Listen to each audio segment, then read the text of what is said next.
Hello dear friend, इस video में हम क्वेश्चन डिस्कस करेंगे एनटीए के सीईटी जो कि 8 अगस्त 2022 को हुआ था and this will B part 2 question number 11 से 20। क्वेश्चन नंबर 11 है a battery of 2 volt EMF and internal resistance. देखो आपको ईएमएफ गिवन है 2 और स्मॉल आर की वैल्यू गिवन है 0.5 ओम इज कनेक्टेड अक्रॉस। अब कैपिटल आर भी गिवन है 9.5 ओम।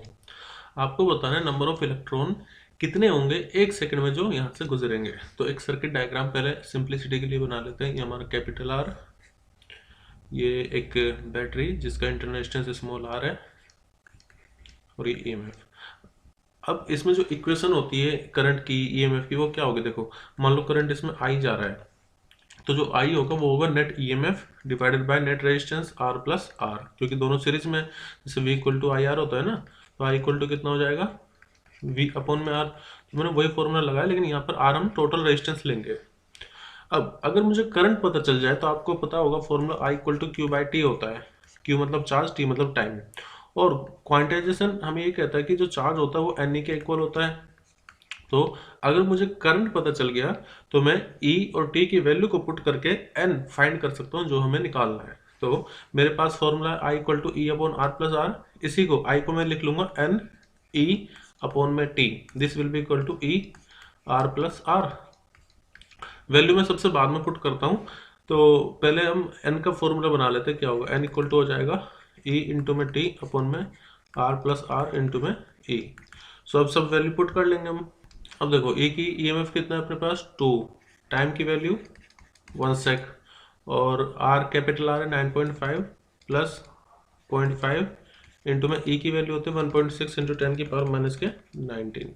तो हो जाएगा 2 अपॉन में 9.5 प्लस पॉइंट मतलब 10 इंटू में 1.6 और इसको लिख लो 10 की पावर 19। वैसे इसको आप करोगे 2 को 5 से डिवाइड कर दो, फिर ये हो जाएगा 1 अपॉन 16 इंटू 5 और पॉइंट हटा कर मैं 10 की पावर 20 लिख रहा हूँ। तो ये आ जाएगा 1.25 इंटू 10 की पावर 18। इस हिसाब से जो हमारा करेक्ट आंसर होगा इट विल बी 1.25, ये 10 की पावर में है 18, तो option A will be correct.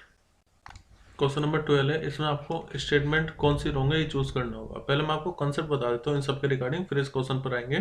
देखो अगर मान लीजिए इलेक्ट्रिक फील्ड में आपने पढ़ा होगा, इलेक्ट्रिक फील्ड में अगर कोई डायपोल रखा हो P तो उस पर जो टॉर्क लगती है वो लगती है P क्रॉस C। ठीक है, अभी मैं मैग्नेट पे आ जाऊंगा। जैसे मान लीजिए कोई डायपोल इस तरह से रखा है माइनस क्यू प्लस क्यू और इलेक्ट्रिक फील्ड इस तरफ है, तो इस डायपोल पर जो फोर्स लगेगी, सॉरी टॉर्क लगेगी, वो कितनी होगी P क्रॉस E। लेकिन इन दोनों चार्ज पार्टिकल पर इलेक्ट्रिक फील्ड E है। अगर पॉजिटिव चार्ज पार्टिकल है तो उस पर फोर्स लगेगी QE और नेगेटिव चार्ज पार्टिकल पर फोर्स लगेगी माइनस की QE।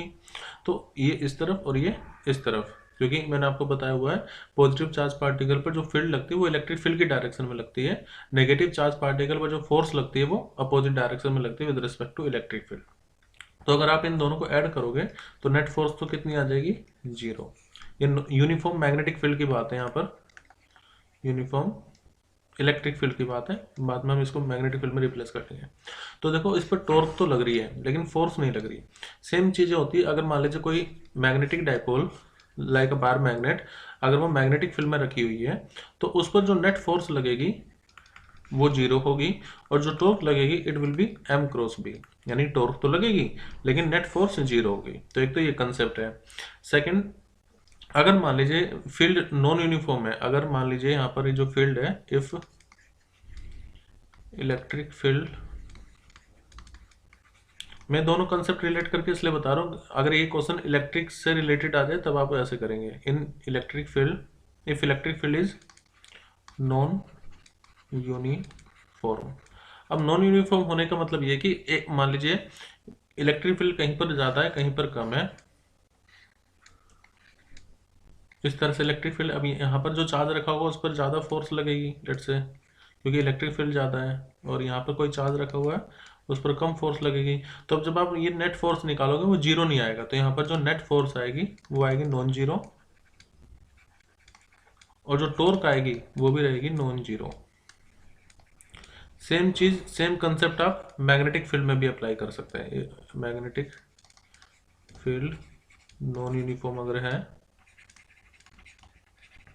तो फोर्स भी नेट फोर्स जो आप निकालोगे वो नॉन जीरो आएगी, और टॉर्क जो आएगी वो भी नॉन जीरो आएगी नॉन यूनिफॉर्म में। अब बात करते हैं वर्क डन की। जैसे मान लो कोई इलेक्ट्रिक डायपोल को आप रोटेट करवा रहे हो by any angle theta, initially let वो एंगल थीटा 1 बना रहा है, बाद में उसने एंगल बनाया थीटा 2। तो जो वर्क डन का फॉर्मूला होता है वो होता है पी ई कोस थीटा 1 माइनस कोस थीटा 2। और अगर आपको पोटेंशियल एनर्जी फाइंड करनी है तो उसका फॉर्मूला हो जाएगा, देखो इसमें ना हम एक एंगल इनिशियली मान लेंगे कि जो डायपोल रखा हुआ है उस पर इनिशियल वो परपेंडिकुलर रखा हुआ है, तो तब के केस में जो पोटेंशियल एनर्जी आएगी वो आएगी माइनस के पी डॉट ई। जैसे टॉर्क का फॉर्मूला होता है ना पी क्रॉस ई, तो पोटेंशियल एनर्जी का फॉर्मूला हो जाता है माइनस के पी डॉट ई। ऐसे ही अगर आप उसको मैग्नेट में लिखोगे, मैग्नेटिज्म में, तो जो यू आएगा वो कितना हो जाएगा माइनस के एम डॉट बी, और वर्क डन का फॉर्मूला हो जाएगा M B cos theta 1 minus cos theta 2।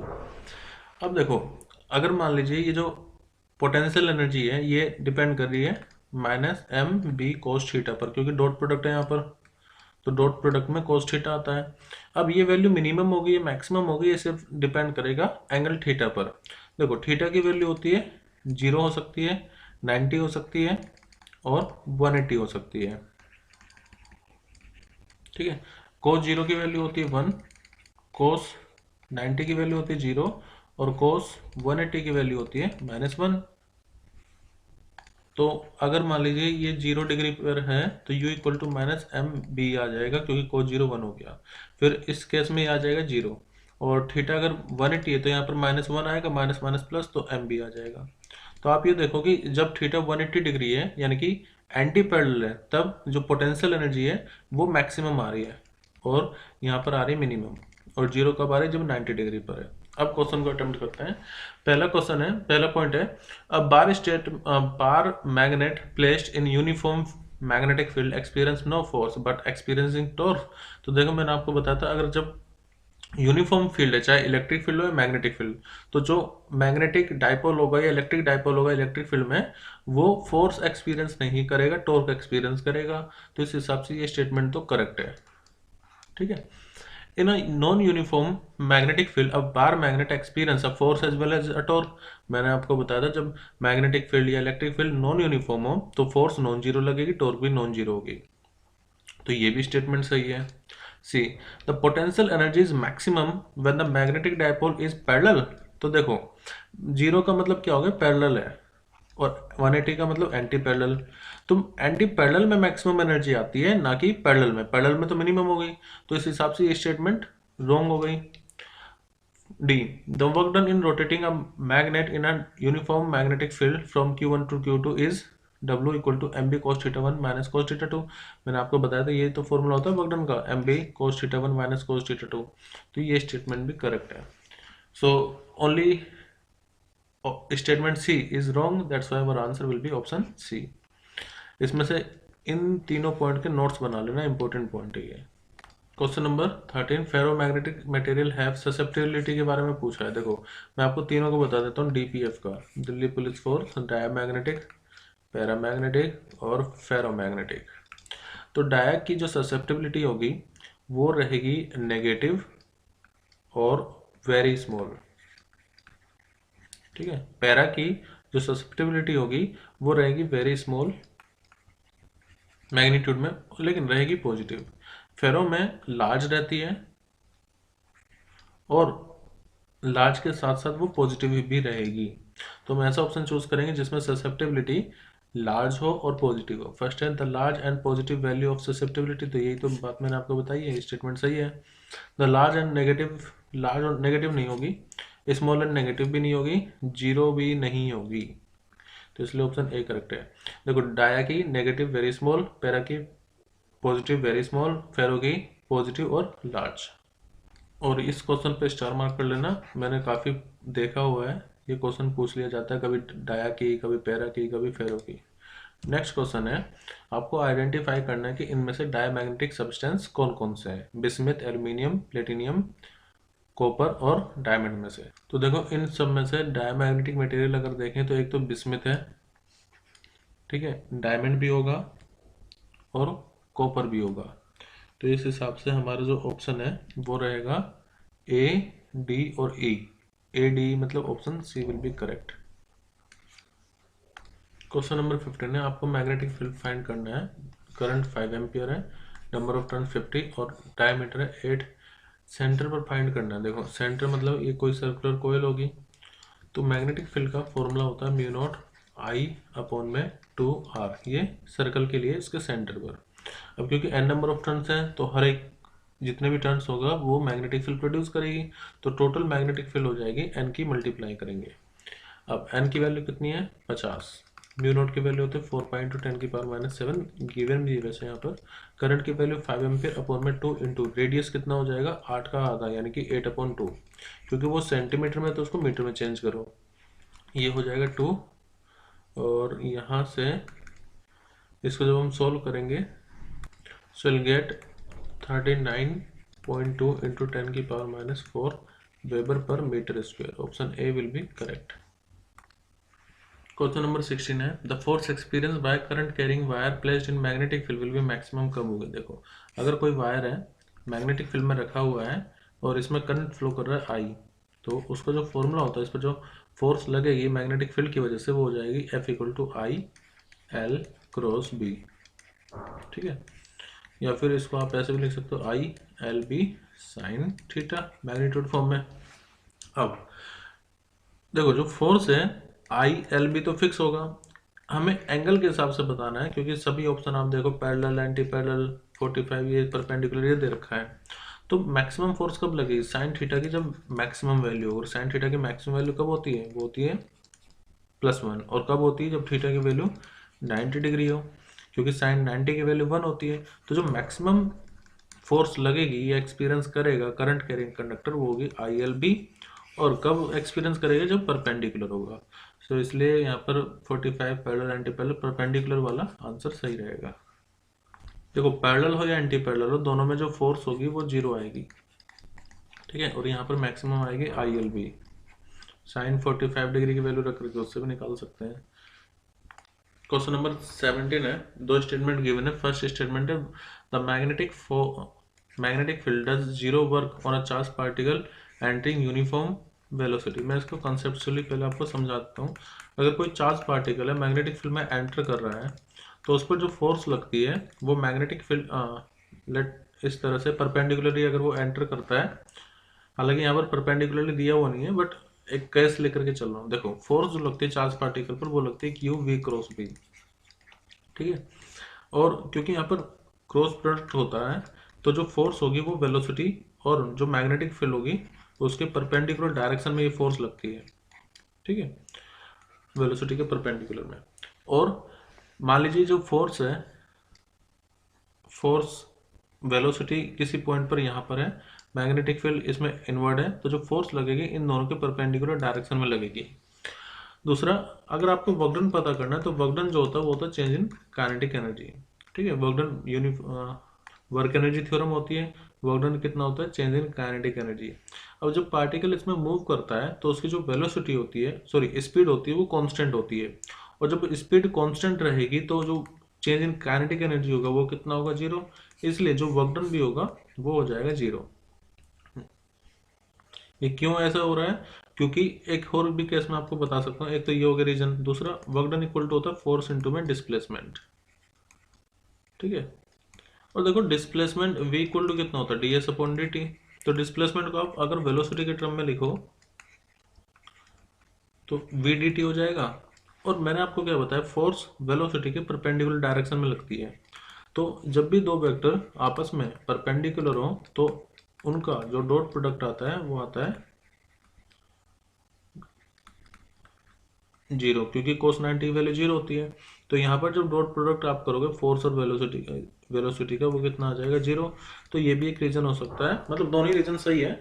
तो वर्क डन 0 होएगा। इसका मतलब स्टेटमेंट ए यहाँ पर है मैग्नेटिक फील्ड डज 0 वर्क और charge particle entering uniform velocity. Of course जब चार्ज पार्टिकल एंटर कर रहा है तो उस पर जो फोर्स लगेगी वो वेलोसिटी के परपेंडिकुलर डायरेक्शन में लगेगी, इसलिए कोई भी change in kinetic energy zero होगा और वर्क डन कितना हो जाएगा, जीरो। तो स्टेटमेंट एक तो सही है।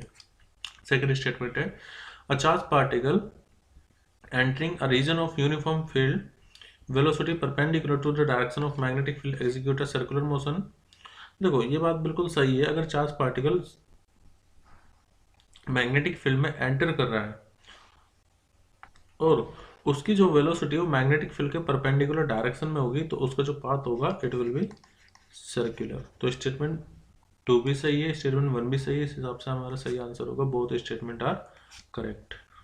नेक्स्ट क्वेश्चन है, दो प्रिज्म आपको गिवन है यहाँ पर और इनका जो having angle of prism, prism की वैल्यू दे रखी है एंगल की 65 और 60 combine to form a glass block as shown. If any ray passing across the block the minimum angle of deviation आपको गिवन है 30 degree, then the refractive index of the material कितना होगा।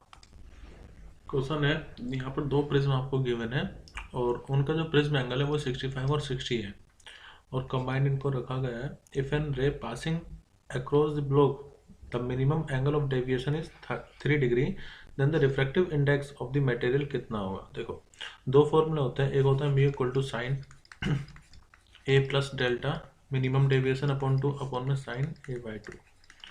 एक डेविएशन का formula होता है delta equal to mu minus 1 into में A. अब देखो यहाँ पर ना दो प्रिज्म गिवन है, अगर हम यहाँ पर ये वाला फॉर्मूला अप्लाई करेंगे तो डेल्टा एम की वैल्यू 3 गिवन है और ये 60 प्लस 3 मतलब ऐसी वैल्यू आएगी जो आप फाइंड नहीं कर पाओगे। So I will proceed using this formula delta equal to mu minus 1 into में ए। तो जो टोटल डेविएशन है डेल्टा टोटल वो हमें 3 गिवन है, तो यहाँ पर दोनों प्रिज्म से कुछ ना कुछ डेविएशन होगा, डेल्टा 1 और इसकी वजह से डेल्टा 2। तो डेल्टा 1 में से मैं माइनस करूंगा डेल्टा 2 को, वो आएगा नेट डेविएशन। अब डेल्टा 1 कितना हो जाएगा, म्यू माइनस 1 इंटू में A 1 minus mu minus 1 into में A 2 that will be equal to 3। देखो मैंने म्यू 1 म्यू 2 इसलिए नहीं लिया है क्योंकि दोनों जो प्रिज्म है वो सेम मटेरियल के बने हुए हैं। Two prism made of material of same refractive index बोला भी गया है, तो हमें तो म्यू निकालना है। अब म्यू माइनस 1 इंटू में ए 1 की वैल्यू कितनी है 65 degree minus mu minus 1 into A 2 की वैल्यू है 60 डिग्री इक्वल टू 3। इसको हम म्यू के लिए सोल्व करेंगे। सो म्यू के लिए जब आप इसको सोल्व करोगे आएगा 1.6, mu will be 1.6, option B correct होगा। नेक्स्ट है YDSC एक्सपेरिमेंट में वेवलेंथ 600 नैनोमीटर है, जो फ्रिंज विड्थ है वो है बीटा गिवन है एयर में 0.1 मिलीमीटर। आपको बताना है calculate the fringe width when the entire apparatus is immersed in a medium of refractive index 4/3। ये भी क्वेश्चन आप देखोगे CUET 1 में भी आया था। देखो अगर आप किसी मीडियम में ले जा रहे हो तो जो बीटा होता है वो 1/μ टाइम्स हो जाता है जो भी बीटा पहले रहा होगा एयर में। तो इसका मतलब ये 0.1 है, म्यू की वैल्यू कितनी है 4/3, ये 3 आ गया यहाँ पर, तो बीटा हो जाएगा 3 इंटू में 0.1 अपॉन में 4, और जब आप इसको सोल्व करोगे आएगा 0.075 मिलीमीटर। तो option C will be correct. Next है among the following which one is not due to the phenomena of TR। देखो TR को मैंने अलग से एक्सप्लेन किया हुआ है पूरे एक वीडियो में, उसको जरूर देखें। टोटल इंटरनल रिफ्लेक्शन जो कि तब होता है जब इंसिडेंस एंगल ग्रेटर होता है क्रिटिकल एंगल से और लाइट रे डेंसर मीडियम से रेयर मीडियम की तरफ जाती है, तब होता है TR। तो जो मिराज है, स्पार्किंग ऑफ डायमंड है और ऑप्टिकल फाइबर है, ये तीनों ही TR की एप्लीकेशन है, लेकिन डिस्पर्जन ऑफ लाइट TR की वजह से नहीं होता है। सो यहाँ पर तो ये पूछा था कि इनमें से कौन सा नहीं होता TR की वजह से, आंसर होगा अपना ऑप्शन डी। मैं आशा करता हूँ कि जितने भी क्वेश्चन हमने इस पार्ट में डिस्कस किए हैं वो सब आपको क्लियर हुए होंगे।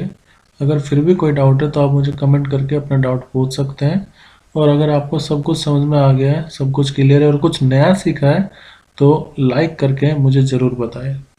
Thank you everyone, bye and take care.